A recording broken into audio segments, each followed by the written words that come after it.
आप सभी भाई बहनों का आध्यात्मिक ज्ञानात्मक चैनल की संध्या बेला ज्ञान कक्षा में एक बार फिर स्वागत है। आज की चर्चा का विषय है दुख सदा ही जगाते हैं। देखिए, हो सकता है ये शब्द एक साधारण मनुष्य को प्रथम दृष्टिकोण में समझ नहीं भी आ रहा हो, क्योंकि दुख तो जब जब आपके हमारे जीवन में आते हैं ये दुखी करते हैं। ये मनुष्य को देखिए एक रुलाते हैं। देखिए, कोई भी दुख आपको हंसाता तो नहीं है, क्योंकि वो पीड़ा देता है, और पीड़ा में कोई भी मनुष्य हो दुखी होता है, रोता है। देखिए, ये सभी स्थितियां कभी कभी आपको हमें दार्शनिक दिखती हैं, लेकिन आज हमने देखिए दुख को काले रंग से दर्शाया है, और शेष शब्दों को साथ में देखिए जब हम सदा ही कह रहे हैं। देखिए, ही शब्द भी अपने आप में एक बहुत बड़ी चीज है, और फिर सदा के साथ ही शब्द लगा हो तो ये लगभग एक पूर्ण स्थिति की ओर दर्शाता है। लेकिन मनुष्य इसके भावार्थ को समझ नहीं पाता। देखिए, संसार में जितने भी दुख आपको हमें मिलते हैं वो आपको हमारे ही किए गए कर्मों का एक फल होते हैं। क्योंकि मनुष्य योनि में हम देखिए कर्म करके भूल जाते हैं। विशेष रूप से देखिए, किए गए पाप कर्मों को मनुष्य भूल जाता है, या यूं को कि वो किए गए पाप कर्मों को कुछ अंश तक वो पाप कर्म तो समझता ही नहीं, जबकि पुण्य कर्मों को वो देखिए याद रखता है।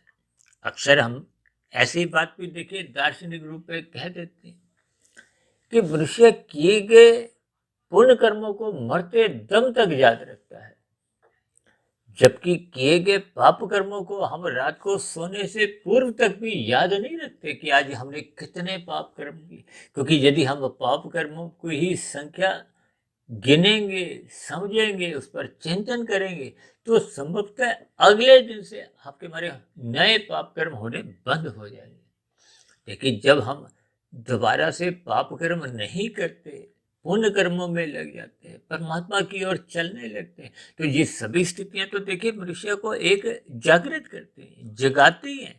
इसीलिए हमने अपने वीडियो के नाम में क्या लिखा है कि दुख सदा ही जगाते हैं। यानी जगाने का अर्थ इतना ही है कि हम उन की गई गलतियों की पुनरावृत्ति नहीं करते, उन गलतियों को हम दोहराते नहीं है। देखिए, जब हम मानते ही नहीं है, संसार में विशेष रूप से देखिए कलयुग में लगभग 99% लोग गलती करने के बाद भी उसको गलती नहीं समझते, या समझ भी लेते हैं तो अपनी गलती को स्वीकार नहीं करते। जब हम मन से, बुद्धि से देखिए ऊपरी स्तर पर जिह्वा द्वारा दो शब्द बोल देना, अक्सर आपने देखा होगा कि कुछ लोग देखिए गलती करने के बाद सॉरी सॉरी बोल देते हैं, और आजकल तो कुछ बच्चों में भी कुछ ऐसा ही प्रचलन सा देखा जाता है कि छोटे छोटे बच्चे देखिए कुछ गलतियां करते हैं, फिर सॉरी सॉरी माँ बाप उनसे सुन लेते हैं तो बात आई गई हो जाती है। देखिए, ये एक साधारण सी स्थिति है। हालांकि देखिए, बच्चों का तो कुछ कर्मशः अच्छा बुरा भी बढ़ता ही नहीं। मेरा तो अपना एक व्यक्तिगत ऐसा मानना है, जब तक बच्चे की, या देखिए किसी भी लिंग का हो, लड़का हो चाहे लड़की हो, जब तक उस बच्चे में कामुक इंद्रियों का विकास नहीं होता, तब तक उसके देखिए होने वाले अच्छे बुरे कर्म लिखे नहीं जाते। अब कहीं कहीं कुछ ऐसी भ्रम की स्थितियां भी लोगों में फैली हुई हैं कि बच्चे के कर्मों का खाता माता पिता के कर्मों के खाते में चले जाता है। देखिए, किसी के भी कर्मों का खाता इधर से उधर कभी नहीं जाता। ये आप बात अपने मन मस्तिष्क पर पक्के तौर पर मान लेनी चाहिए कि सबका अपना एक व्यक्तिगत कर्माशय होता है। जैसे आपके हमारे देखिए आधार कार्ड व्यक्तिगत होते हैं, पति पत्नी के अलग आधार कार्ड हैं, बच्चों के अलग आधार कार्ड हैं, आपके हमारे घर में माता पिता के अलग आधार कार्ड हैं, सभी भाई बहनों के अलग अलग आधार कार्ड है। ठीक इसी तरह हम सभी आत्माओं का भी देखिए सबका अलग अलग एक नंबर को हो, आधार को हो, खाता कहो। देखिए ये बात मैं बार बार कहता रहता हूँ कि शब्दों को समझो, उनके अर्थों को समझो और उन अर्थों के पीछे छिपे हुए भावार्थों को समझो। देखिए मूलभूत ज्ञान तो वेदों में ही कहा गया, और वेद किसी ने भी लिखे नहीं है, वो अपौरुषीय हैं। उनका सरलीकरण फिर उपनिषदों में किया गया। उन उपनिषदों से फिर पुराण लिखे गए। ये जो भागवत पुराण की कथाएं अक्सर आप अपने शहरों में बार बार सुनते रहते हो, उनमें देखिए उन सभी बातों को जो वेदों में कही हुई है, उनका सरलीकरण एक विशेष रूप से कथा कहानियों द्वारा कुछ जोड़कर बात समझाई गई है।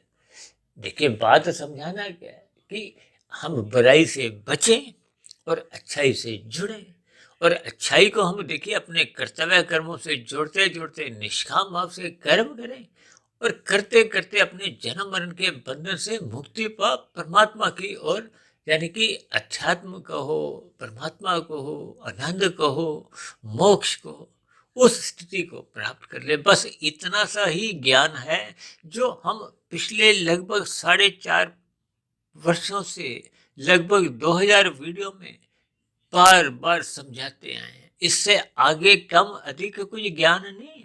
लेकिन ये ज्ञान विज्ञान मनुष्य को देखिए कभी कभी मरते दम तक भी समझ ही नहीं आता। हम सभी भाई बहन देखिए दिन प्रतिदिन कितनी ही गलतियां दोहराते रहते हैं। उन की गई गलतियों का देखिए दुख रूपी परिणाम आना प्रकृति का एक नियम है। भले ही प्रकृति तो अपने आप में देखिए जड़ है, ये तमोगुण, रजोगुण और सतोगुण की अलग अलग स्थितियों, ये तीनों गुण एक क्रम में आते हैं। इन गुणों का हम जैसा जैसा संग करते हुए कर्म करते हैं, फिर वैसा वैसा आपका हमारा कर्माशय बनता है, कर्माशय से संबंधित संस्कार बनते हैं। इन सभी स्थितियों को भगवान श्री कृष्ण जी बार बार कहते हैं, इनको ज्ञान पूर्वक समझो। अक्सर हम अपनी चर्चाओं में कहते रहते हैं, गीता का 13वां 14वां अध्याय बार बार पढ़ो। कुछ भाई बहन तो यहाँ तक भी मुझे शिकायत करते हैं कि आपके वीडियो को सुनकर सिर चकरा जाता है, बात समझ नहीं आती, या समझ आते आते कुछ देर बाद भूल जाती है। देखिए ये गुणों का कुछ खेल ही ऐसा है। अन्यथा ये बात साधारण होते हुए भी कभी कभी हम देखिए अपनी चर्चाओं में कहते हैं ना कि सच्चिदानंद शब्द में ही संपूर्ण शास्त्रों का ज्ञान विज्ञान छिपा हुआ है। यानी कि पूर्ण ज्ञान उस एक शब्द में ही है, सच्चिदानंद, जो कि परमात्मा के लिए कहा जाता है। आत्मा के लिए सत्य चित्त कहा जाता है, और ये जो माया के लिए मात्र सत्य कहा जाता है। उस सत्य का अभिप्राय मात्र 3 गुणों तक ही है। अक्सर लोग ऐसी भी शिकायत करते हैं कि आपकी वीडियो तो बहुत लंबी लंबी होती है, क्योंकि हमारी वीडियो देखिए कभी कभी 1 1.5 घंटे की भी होती है, और एक वीडियो तो हमने देखी लगभग 3 घंटे की बना दी थी, लेकिन उस वीडियो को सुनने में अधिक लोगों ने रुचि नहीं दिखाई। देखिए लोगों की अक्सर एक रुचि होती है 2 3 4 मिनट की वीडियो हो, और वो भी 2 4 3 मिनट की वीडियो में वो देखिए कुछ बातें तुरंत समझना चाहते हैं। देखिए सभी मनुष्य अपने मन के ही उत्तर जैसे उन्होंने मन बुद्धि के स्तर पर बनाए होते हैं, वो उन्हीं उत्तरों को ही उन वीडियो में सुनने का एक आशा रखते हैं। देखिए ये सभी स्थितियां बहुत ही सूक्ष्म स्तर पर मेरा एक व्यक्तिगत अनुभव है। देखिए ये सभी स्थितियां जैसे जैसे मनुष्य को ज्ञान पूर्वक समझ में आने लगती हैं, क्योंकि टिका हुआ ज्ञान ही आपके मेरे जीवन में परिवर्तन लाता है। परिवर्तन क्या है कि हम कर्म योग, ज्ञान योग, भक्ति योग में स्थित हो जाए। लेकिन जब तक हम योग में स्थित नहीं होते, योग का अभिप्राय क्या है कि आत्मा परमात्मा के सम्मुख हो, और यदि हम परमात्मा के सम्मुख नहीं होते, माया के सम्मुख होते, तो माया में तो देखिए 3 गुणों का खेल है। किसी भी खेल को जब आप खेलोगे तो वहां के नियम कायदे आपको भी समझने होते हैं। ये नियम कायदे क्या है? ये कर्मफल सिद्धांत की स्थिति है, संस्कारों की स्थिति है। ये आपके बड़े स्थूल शरीर, सूक्ष्म शरीर, कारण शरीर की स्थितियां हैं। जन्म मरण की स्थितियां स्थूल शरीर के स्तर पर होती हैं। ये जो कर्म हम जितने भी करते हैं वो स्थूल शरीर के स्तर पर होते हैं। ये जो हम बार बार कहते हैं लाल बत्ती पे रुको, हरी बत्ती पे ही चलो, निषेध कर्मों से बचो, यानी कि यातायात के नियमों का पालन करो।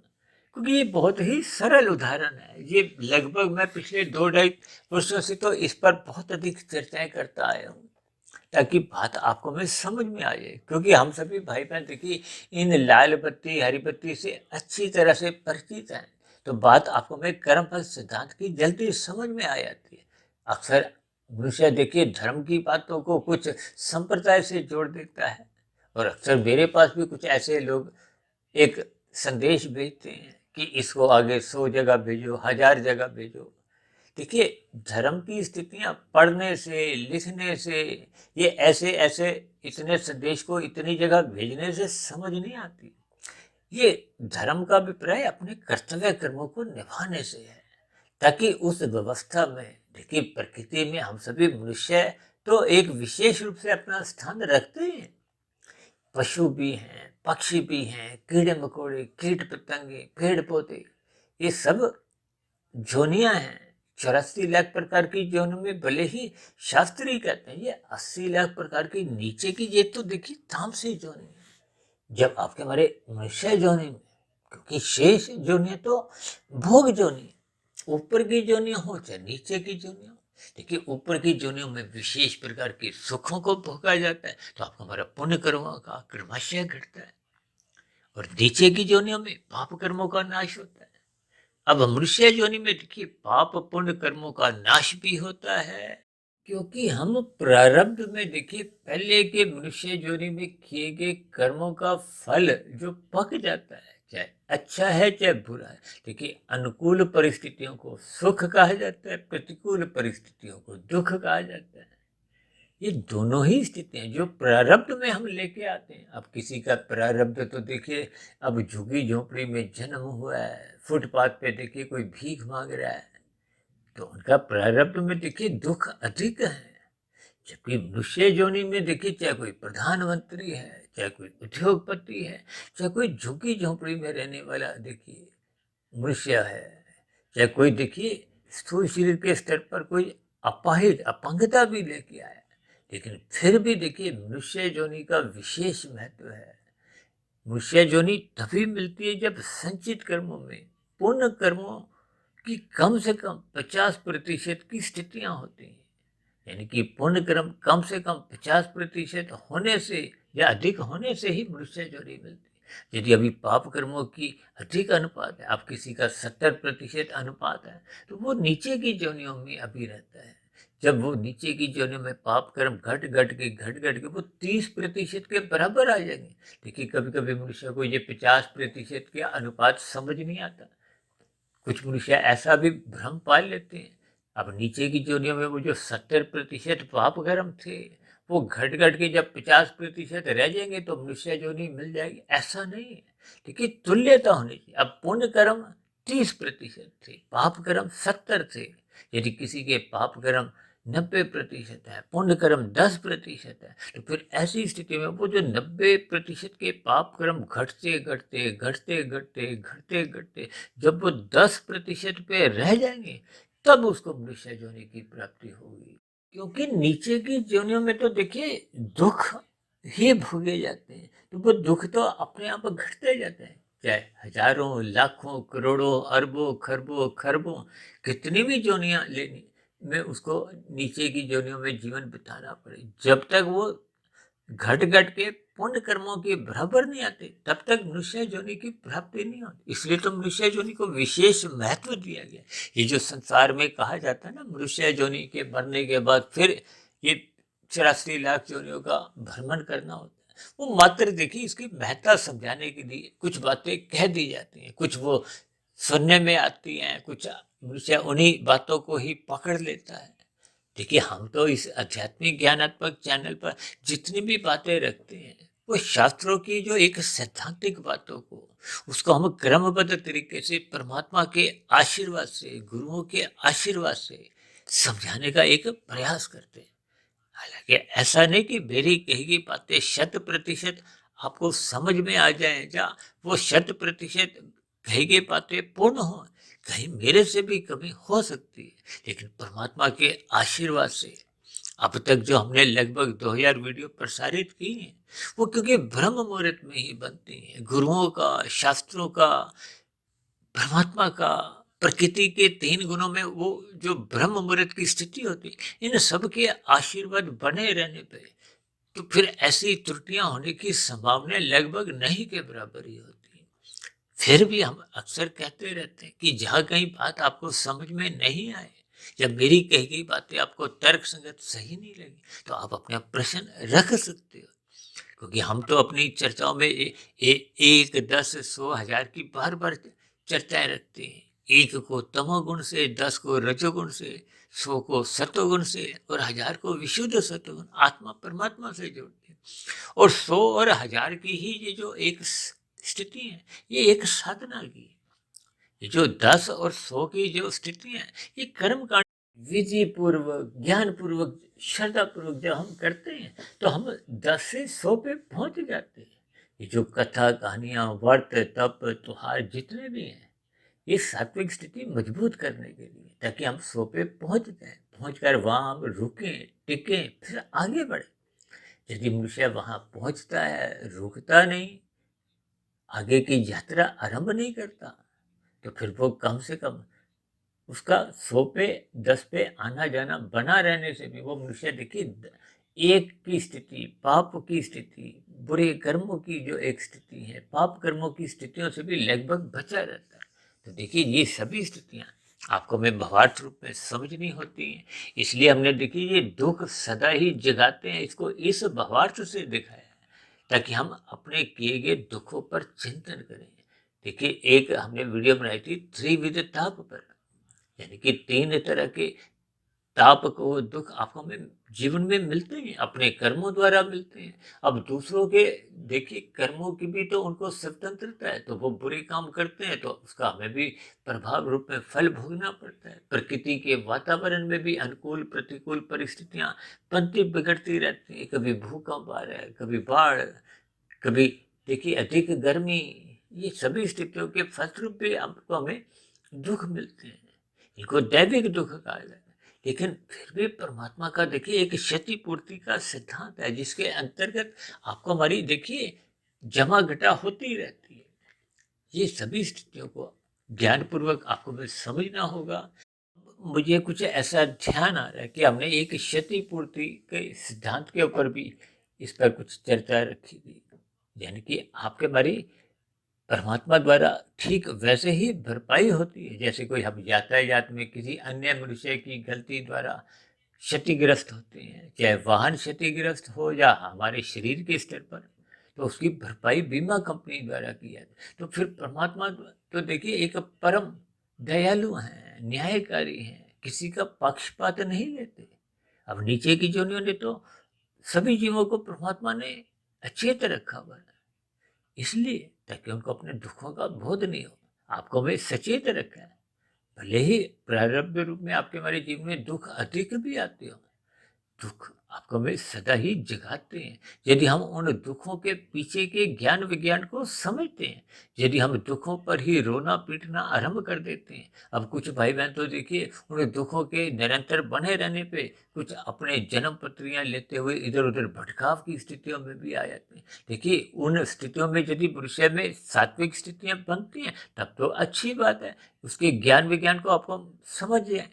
यदि हम भटकाव में आ जाते हैं, अंधविश्वासों में अपने आप को जकड़ लेते हैं, तो फिर हम कुछ और नई गलतियां भी करने लगते हैं। तो इन सभी स्थितियों को आपको विज्ञान पूर्वक समझना होगा, यानी कि जब जब दुख आए या नहीं आए, हमें परमात्मा के सम्मुख रहना है। सम्मुख रहने से देखिए आपका हमारा ज्ञान आवृत नहीं होता, आपकी हमारी जो एक ज्ञान की बल्ब है, बुद्धि का बल्ब है, वो बुझता नहीं है। क्योंकि दुखमय स्थितियां देखिए एक काले रंग से हमने इसलिए दर्शाया है, ये अज्ञानता की स्थिति है। सदा यदि हम परमात्मा के सम्मुख बने रहेंगे तो फिर ये धीरे धीरे देखिए जब पहले के किए गए पाप कर्मों का दुख रूपी परिणाम हम भुगत लेते हैं, तो नए आगे हम दुख के बीज बोते ही नहीं है, तो फिर भविष्य में आपको हमें दुख आएंगे भी नहीं। देखिए ये सभी स्थितियां आपको हमें ज्ञान पूर्वक समझनी होगी।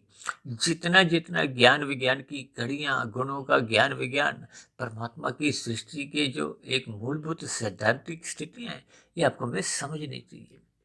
जब ये सभी स्थितियाँ परमात्मा की आपको में समझ में आने लगती है, तो फिर ये दुख ही आपको हमें परमात्मा की नैतिक्या दिलाते हैं, और भविष्य में फिर दुख रूपी स्थितियां उत्पन्न ही नहीं होती। तो ऐसी सभी ज्ञान पूर्वक सुखमय स्थितियां, आनंदमय स्थितियां आपके हमारे जीवन में भी बने, क्योंकि परमात्मा तो देखिए आनंद स्वरूप सत्ता है, सच्चिदानंद है। जब जब हम परमात्मा के सम्मुख बने रहेंगे, तो आपकी हमारी ज्ञानमय स्थिति तो बनी ही रहेंगी। उतने उतने सम्मुखता के दौरान कहो, वो आपको में आनंद की झलकें मिलती हैं, और माया के थपेड़ों से, दुखों से भी मनुष्य बचा रहता है। और जब जब हम देखिए परमात्मा से विमुख होते हैं, तो सर्वप्रथम आपके हमारे जीवन में आनंद की झलकें आनी समाप्त हो जाती, क्योंकि हम परमात्मा से विमुख हो गए। तो फिर ऐसी स्थिति विशेष में हम प्रकृति के जिस गुण विशेष का संग करते हैं, उस गुण का संग करने मात्र से हम वैसे वैसे क्रियाएं कर्म करते हैं, फिर वैसे वैसे उनके भविष्य में फल आते हैं। इसलिए तो कहते हैं तमोगुण और रजोगुण बंधनदायक है, और सतोगुण मुक्तिदायक है। सतोगुण का संग को हो, यही एक सत्संग की स्थिति है। तो इन सभी स्थितियों के ज्ञान पूर्वक अर्थ आपको मैं समझते हुए निरंतर श्रद्धा पूर्वक सत्संग करते हुए परमात्मा की सम्मुखता स्मृति बनाए रखना होगा। तो ऐसी सभी शुभ स्थितियां हम सभी भाई बहनों के जीवन में भी बनना आरंभ हो।